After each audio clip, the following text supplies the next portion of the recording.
यहाँ आज हम 9.3 को पढ़ रहे हैं और 9.3 का फर्स्ट क्वेश्चन है बच्चों, और कहा गया है कि in figure 9.23 A, B, C are the 3 points on the circle with center O such that angle BOC is equal to 30 degree and angle AOB is equal to 60 degree. If D is the point on the circle other than the arc ABC, find ADC. आपको question बहुत अच्छा है और ये 1 number में पूछा जाएगा। काफी अच्छा क्वेश्चन है, सुनने की और समझने की जरूरत है। फिगर आपके सामने है, ये वाला पॉइंट आपका कहीं ना कहीं बी का काम कर रहा है। ये हाइड हो गया इसमें, लेकिन मैं लिख दिया है। अब आपसे कह रहे हैं कि एक एंगल तो आपको ये गिवन है बच्चों। इस क्वेश्चन में बच्चों गिवन क्या है, कहा ध्यान से देखिएगा, फिगर को देखते जाएगा उसामा। ए ओ बी अगर मैं कहता हूँ, ये कितने का है प्यारे बच्चों? उसामा कितने का है? 30 का, सॉरी 60 का। तो उमर क्या नाम है आपका? अब्दुर्रहमान, कितने का है ये? 60 का। ठीक है, दोबारा से इसको लिख देते हैं। ये आपका है 60 डिग्री का। दूसरी तरफ बात करेंगे, ये वाला एंगल जिसका नाम है BOC एंड एंगल BOC जो है 30 का है। ये दो एंगल हमें कहीं ना कहीं गिवन है, इतनी बात सबको मालूम है। अब हमसे पूछा है, इनसे कहा गया है कि D एक पॉइंट है सर्कल पे किसी भी जगह पर, कह रहे हैं कि फाइंड एंगल ADC कितने का होगा, ये पूछा गया। तो मैंने एक थ्योरम पढ़ाई थी जो कि पिछले सालों में 10.8 के नाम से हुआ करती थी और इस साल में 9.8 होनी चाहिए थी, लेकिन वो 9.7 है। मैंने कहा था एक थ्योरम को इन्होंने हटाया है, कोई एक थ्योरम, तो इसलिए वो 9.7 है। ठीक है, तो इस तरह से आपका नेक्स्ट यहाँ पर स्टेप क्या रहने वाला है।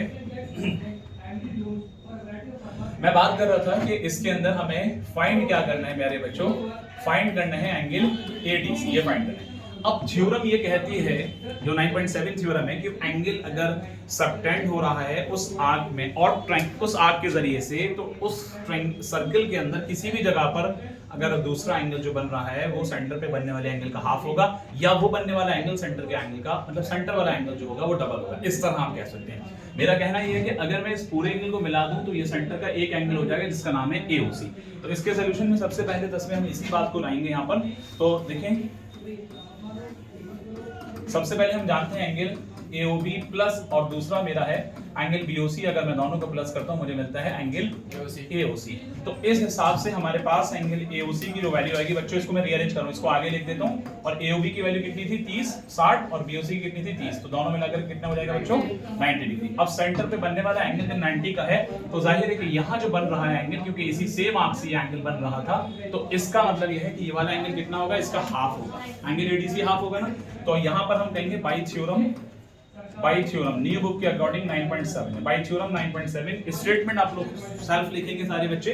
थ्योरम 9.7 में ये कहा गया है जो मैंने अभी बताया। इसके बाद यहाँ पर आप लिखेंगे एंगल AOC, यानी जो सेंटर वाला एंगल है वो डबल है किसका? एंगल ADC का। तो अगर मैं ADC को ऐसे लिख दूं कि यहाँ पर किस तरह से लिख दें, देखिए ये वाला एंगल डबल है इसका, तो मुझे एडजस्टमेंट कहाँ करना चाहिए? बोलो, इधर हाफ कर देंगे, इधर हाफ कर देंगे या उधर डबल कर देंगे, कुछ भी पॉसिबल है। या अगर बच्चे इससे कंफ्यूज हो रहे हैं तो मैं एक चीज और कर सकता हूँ। हाँ बेटा, एक चीज और कर सकता हूँ, ट्वाइस ऑफ एंगल AOC इधर AOC के नीचे आएगा 2 और इधर हाँ बेटा, यही सही करना है। वही बात मैं समझाने की आपको कोशिश कर रहा हूँ। दोनों को मैनेज करके, दोनों को इक्वेट करके आप लोग को लिखकर भी मैंने दिखाया, लेकिन कुछ बच्चे इसी स्टेप में गड़बड़ कर जाते हैं जो मैंने यहाँ लिख करके दिखाया। मेरा कहना यहाँ पर यह है कि ये वाली चीज जो है अपने आप में डबल है, AOC डबल है इस थ्योरम के अकॉर्डिंग इसका, तो मुझे इसका हाफ करना है तभी तो बराबर होगा। यही तो मैं समझाना चाह रहा था। मैंने देखो वहां भी लिखा, यहाँ भी लिखा, लेकिन आप लोग थोड़ा सा नोटिस किया करो। लिख करके इसलिए बताया जाता है कि कोई मिस्टेक हो रही है तो वो चीज सामने आएगी और आप लोग क्लास के अंदर कितना माइंडली प्रेजेंट बैठे। ठीक है 10वें। तो ये चीज डबल थी, इसका हाफ कर दे तो इसके इक्वल होगी। तो इस बेटा ये जो था 90 का था, इसको डिवाइड करेंगे 2 से तो पता चला एंगल ADC आ जाएगा। इस तरह से आपका एंगल ADC जो है वो 45 डिग्री का आएगा। तो ये फर्स्ट क्वेश्चन का आंसर आपका ये आ गया। यहाँ तक किसी कोई प्रॉब्लम? क्लियर है? ठीक है, समझ में आ चुके हैं।